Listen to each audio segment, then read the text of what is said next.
Brothers and sisters, మీరు గమనించే ఉంటారు. గమనించడం ఏముంది, ఊహ తెలిసిన వాళ్ళందరికీ తెలుసునే ఉంటుంది. అంత తేడా అంటే తరతమ్మ భేదం. ఉన్నవాళ్ళు లేనివాళ్ళు.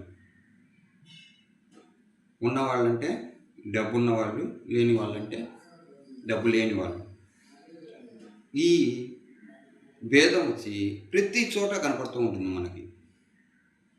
చదువుకునేటప్పటి నుంచి ఉద్యోగాలు చేసేదాకా అన్నిట్లో ఒక్కొక్కరిని ఒక్కొక్క రాగా ట్రీట్ చేస్తూ ఉంటుంది ఈ ప్రపంచం.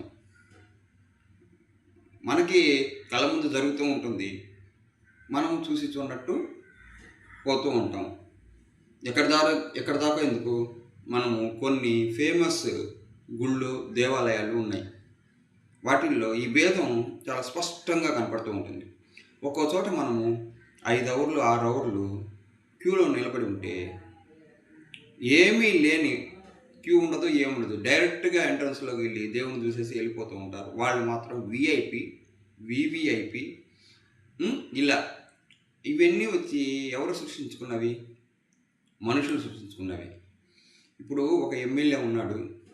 ఒక ఎమ్మెల్యే ఈ ప్రజలు అంటే మనం ఓట్లు వేసి గెలిపిస్తేనే కదా వాడు ఎమ్మెల్యే అయింది, విఐపి అయింది. వానికి పెద్దగా కొమ్ములేం పొడుచుకు రాలేదు కదా. ప్రతి ఒక్క తరతమ భేదం ఈ ప్రపంచాన్ని, ఈ జనాన్ని పట్టి పీడిస్తూ ఉంది. ఇటువంటి జాడ్యాన్ని వదిలించాలి. వదిలించడానికి ఒకళ్ళ వల్ల అయ్యేది కాదు. ఇది అందరూ కలిసి సమానంగా వదిలించాలి. దేవుడి దగ్గరికి పోయేటప్పుడు కూడా ఈ భేదం అవసరమా? నేను ఇక్కడ చెప్పకూడదు, కానీ మనం చచ్చిపోతే అందరం ఒక చోటుకే పోతాం. వివిఐపి అయినా ఒకే చోటుకి పోవాల్సిందే, విఐపి అయినా ఒక చోటుకి పోవాల్సిందే, డబ్బున్నోడు ఒక చోటుకి పోవాల్సిందే, డబ్బు లేనోడు కూడా ఒకే చోటికి 6 అడుగులు. ఆ 6 అడుగులు గోతిలో పడేసిపోతూ ఉంటారు, అంతే, వాళ్ళ పని అయిపోతుంది కదా. అక్కడ మాత్రం తరతమ భేదం లేదు. కానీ ఇంకా ప్రతి ఒక్క చోట చచ్చేదాకా మన కంటికి ఈ తరతమ భేదం అనేది కనపడుతూ ఉంటుంది.